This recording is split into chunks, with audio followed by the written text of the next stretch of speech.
actually mean? We're an insurance and financial services company in South Springfield, and 20 years is our anniversary next year. The company has evolved into what it is today, which was a vision of having a one-stop shop. You hire the best of the best. Yes, we do. Everybody here to me is family. Our guiding principles are: be kind, speak honestly, make it simple, act fairly, put people over profits. Simple solutions. Good morning, everybody out there in Wildcat Nation. Welcome to Dollars and Cents. We're here live in the Resource Center studio with the man himself, financial expert Bruce Porter. Bruce, welcome to the show today. Kind of lighten up on that intro a little bit, you know? Puts a lot of pressure on me. Well, happy Easter. Hey, you know, it was a great day. Not a cloud in the sky, perfect temperature, and you know what? I'm pretty well connected. I got a card from Joe Biden. Did you? Yeah. I didn't vote for him, but I must be on a mailing list. Congratulations. What was your card from Joe Biden about? It said, Merry Christmas. It was awesome. It's just the thought. I mean, it's the wrong season, right? Oh, man. But it was just the thought. Here's and what's funny. I felt pretty good about it. I don't know if you're serious or not. Did you really get a Christmas card from Joe Biden at Easter? Well, I got a Facebook thing from Joe Biden. I see. I think Okay. it was from Joe Biden. Okay. You know, I never did check and see exactly who it came from. Yeah. Maybe it was forwarded. Okay. Another family member or something. I don't see. know. I see. Merry Christmas from Joe But Biden. That made my day. I'll bet it did. I mean, that was hilarious. You know, it'd be just like him to do something like that. The thing, come on, man. Yeah. Something. Anyway. That was my best Joe Biden impersonation. The stuff. The internet, right? Right. Yeah. Mhm. My good friend Al Gore invented that. Hey, I've been down to Storytime Coffee this morning. Yeah, me too. Tell you what, this is a great way to start the week right here. It is. It's a great way to start every day if you're me. I come in on Monday morning here, and you know what? I can't wait to get there, get my coffee. Nice people, great sir. I mean, it's good. Well, I should ask you. This is a good question for you, and then we'll get to your real topic today. But we talk a lot about investments. I invested $1,000 in Storytime Coffee about a year and a half ago. Yeah, and it got me this mug that I get free coffee for the first year, and then half price coffee as long as I can keep the mug clean. Well, no, just keep it. I mean, it's a coffee mug. Was that a wise investment, do you think? If you like coffee as much as you and I do, yeah, that was a bargain. Okay, I did good. That's good to know. Yeah. I mean, they got good coffee. They and got it's good atmosphere. It's great. I just love it. And it's half price coffee for life after the first year. And as we know, people are living longer these days. Oh. So we're still talking about your coffee cup. I thought that was a good segue. Okay, well, I think maybe it is. Today I'd like to talk about probably a looming crisis. It's, now listen, I know since November, everything's a looming crisis. Everything, well, yeah. Pretty much, right? All right, well, this is something that we're going to be able to maybe learn about today, and we could do something about it, Somebody asked me, why do we do these estate planning workshops that we do? We do them every month. And a little plug, you can call 882-1800 and you can get registered, and that'd be great because everybody, you and I have seen it time and time again, everybody needs to organize their thoughts with their family and figure out a game plan, period. So people are living longer. This looming crisis added to all the crises that we have today in our lives, right? Right. All right. Everybody's living longer because of technology, medical technology. Everything's improving our ability to live longer. To keep our bodies alive. Yeah. Yeah. Pretty much. Now, our mind's kind of iffy, right? Right. Well, the problem is when you live longer, it gets very expensive to, ride off into the sunset. Mm-hmm. Sure, yeah. It really does. So when you talk about long-term care, 7 out of 10 people listening today are going to need long-term care before they need a funeral home. Yeah, that's Is that shocking? It is shocking, but we see it all the time, and in the business you and I are in, we see it probably more readily, more clearly than most folks do, because we've got people calling us every week going, "What do I need to do?" Oh, absolutely. And So the best answer we have for most of them is find a time machine, go back, right. and make some plans. So if we can talk to people sooner about making the right type of plans, we can solve these looming crisis problems in the future. Yeah, that's exactly right. I mean, younger people need to be doing planning. Well, we don't have any assets. Yeah, you do. If you have children, you have assets. Uh, you know, Depends on your definition of well, asset. believe me, an asset, that's something you just pay for and pay for and pay for. I thought that was a and pay- liability. Well, I guess it could be both. But you're building equity in your Sure, kids, sure, right? sure. Okay. Yeah. All right. Well, that's the point. If you have assets, you need to be thinking about this type of planning, because I want to cover some numbers today real quick, and then there's really only 4 ways to take care of long-term care. Everybody thinks it's complicated. It's really not. I mean, there's only 4 ways that we can address the issue. So we're going to get to it. But I tell you right now, it's when I looked up the numbers, and I do this periodically just to update my brain on kind of how things are trending. In 2021, in-home healthcare, what would you guess? I mean, in-home healthcare is people that come in and help you stay in your home into retirement. The average cost of in-home healthcare right now is $4,419 per month. Wow. That's just shocking to me. That seems to me like that's a very high figure, but Yeah, because it seems like you could hire somebody full time for that. well, yeah, I mean, but there's your average I know, I cost understand, of yeah. care, $48,000 a year plus some, right? Right. Now, assisted living or adult daycare, there's options there that are a little bit less expensive. Assisted living right now is $3,193, and so I called around. I have clients that are in assisted living, and just to get some numbers, and you know what? That kind of rings true. I had one that was underneath that figure, but I had 2 other folks that I talked to that were above that figure. So when you consider average cost now I didn't do a nationwide search. I did Missouri. Sure. $3,193. Adult daycare. And I know my wife has threatened me more than once. I keep offering to go anytime my Yeah. kids want me to go into long-term care and are willing to pay for it. I'm ready to go. Yeah, $1,842 for adult daycare per month. Now we slide over to nursing home. Believe me, I mean, $5,326 a month. And that's Average- sharing a room. That's average cost of care in Southwest Missouri here for a semi-private room. If you want private, now you've pushed your mark over 6,100.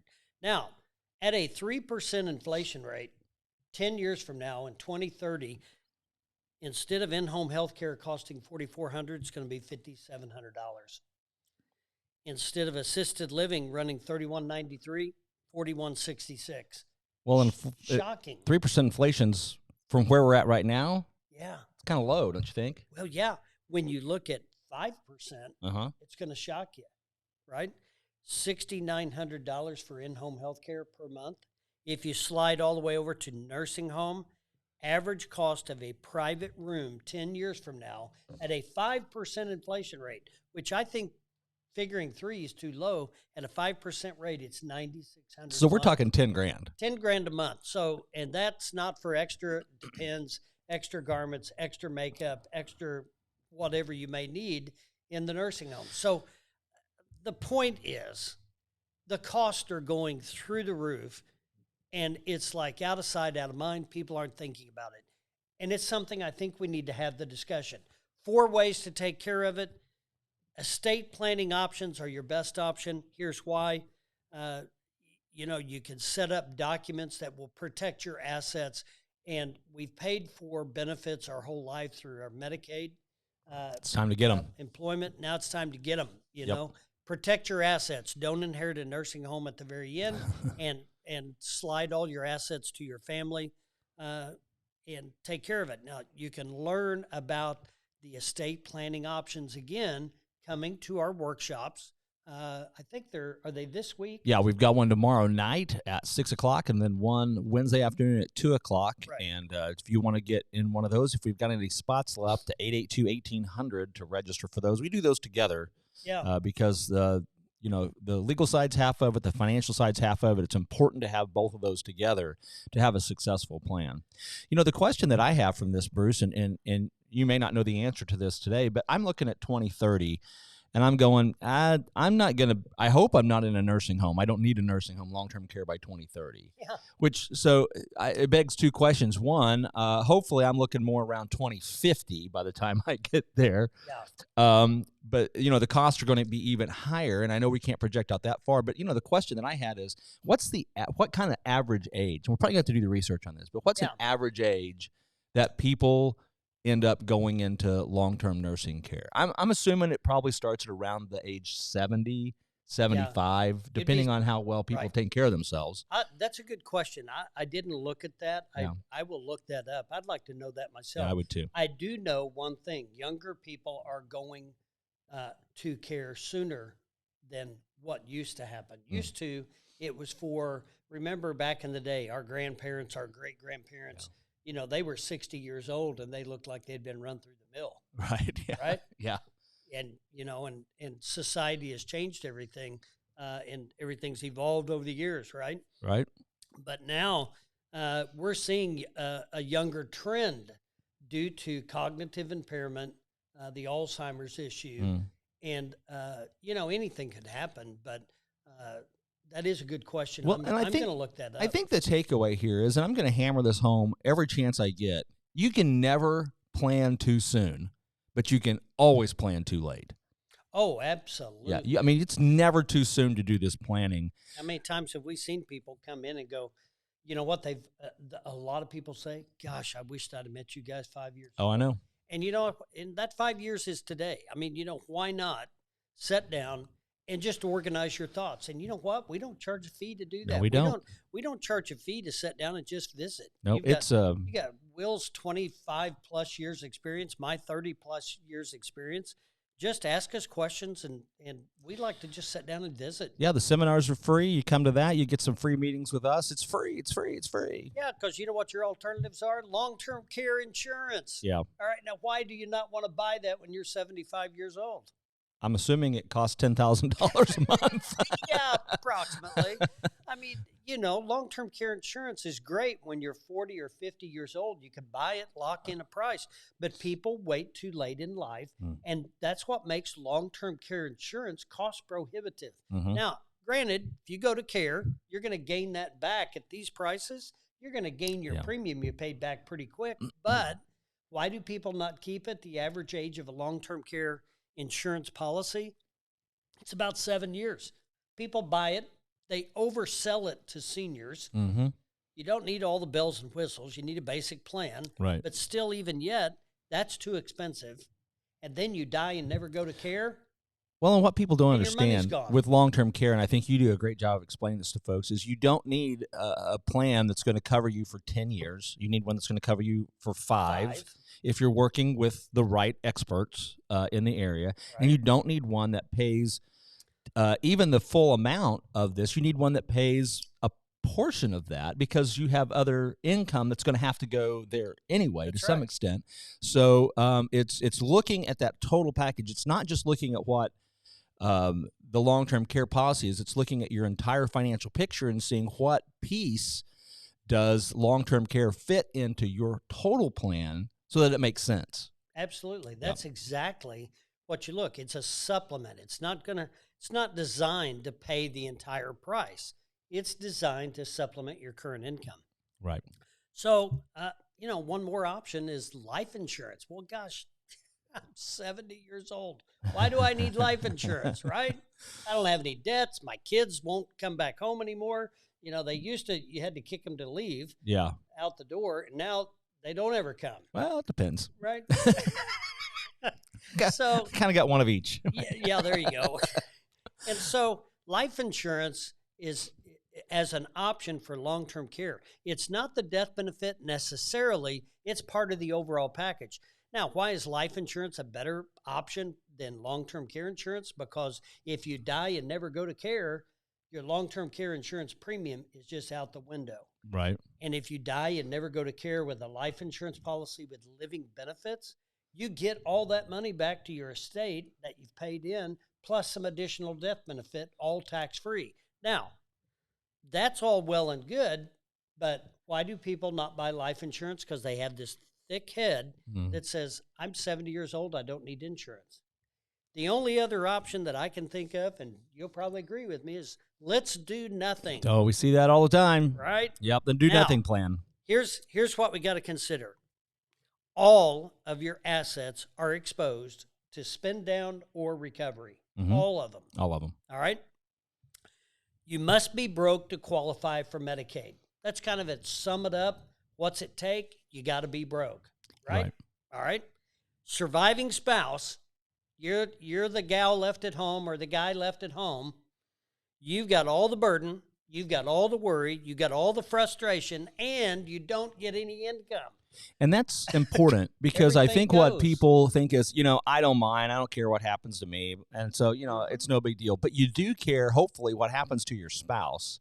And you want to protect that healthy spouse Absolutely. that's trying to make it on their own, but no longer has any of the assets you all have saved together, no longer has the income that you worked together to build. It's all gone to pay for long-term care because we didn't plan. And you've got a healthy spouse trying to make the mortgage payment and the utility bills and the grocery bills at home on sometimes a third or less of the income that they had when both spouses were healthy. So that's really scary, and that's why we plan. That's why we want to make good plans. That's exactly right. Because here, let's sum that up. No assets will survive. That's right. That sums it up. No assets will survive the Medicaid lien, for That's sure. right. Yeah. No assets will survive. So I think let's just all kind of sum it up in our minds. It's worth a conversation just to discuss what are we going to do about long-term care. Yeah. Because 70% of you people that are listening today to this or watching this broadcast, 70% of you are going to need long-term care before you need a funeral home. And if you want to, I think that's important. It is. And if you want to know, come and see us. Come and see us tomorrow night, 882-1800. Bruce has got a nice little room for us. It's very comfortable. Yep. We're not going to talk to you for hours. It's an hour probably max is the longest we're gonna talk about these things. And everybody loves it. Yeah, I mean, We've been doing it for 2 years. We get great feedback. This was the most interesting, entertaining, informative presentation I've ever been to on estate planning. We're not going to bore you. We're going to make it interesting. No, we do. I mean, it's entertaining. It's memorable. There's some laughs. Yeah. There's some excitement. Yeah. And we break stuff. We break stuff. And it's really cool. But to find out any of the details, you got to come. So, I mean, just consider that for your family. I hope everybody had a great Easter. It was a wonderful day. It's going to be a good week. It's going to be in the 80s this week. Too hot for me. Wow. I don't like it. It'll dry out the firing range. Yeah, there you go. That's what we want to do. See you at Storytime Coffee. Have a great week, everybody. Investment advisory services offered only by duly registered individuals through AE Wealth Management, LLC. AE Wealth Management and the Resource Center, Inc. are not affiliated companies. Investing involves risk, including the potential loss of principal. Any references to protection, safety, or lifetime income generally refer to fixed insurance products, never securities or investments. Insurance guarantees are backed by the financial strength and claims-paying abilities of the issuing carrier. This podcast is intended for informational purposes only. It is not intended to be used as the sole basis for financial decisions, nor should it be construed as advice designed to meet a particular need of an individual situation. The Resource Center, Inc. is not permitted to offer, and no statement made during this podcast shall constitute tax or legal advice. Our firm is not affiliated with or endorsed by the U.S. government or any governmental agency. The information and opinions contained herein, provided by third parties, have been obtained from sources believed to be reliable, but accuracy and completeness cannot be guaranteed by the Resource Center, Inc. This podcast is a paid placement.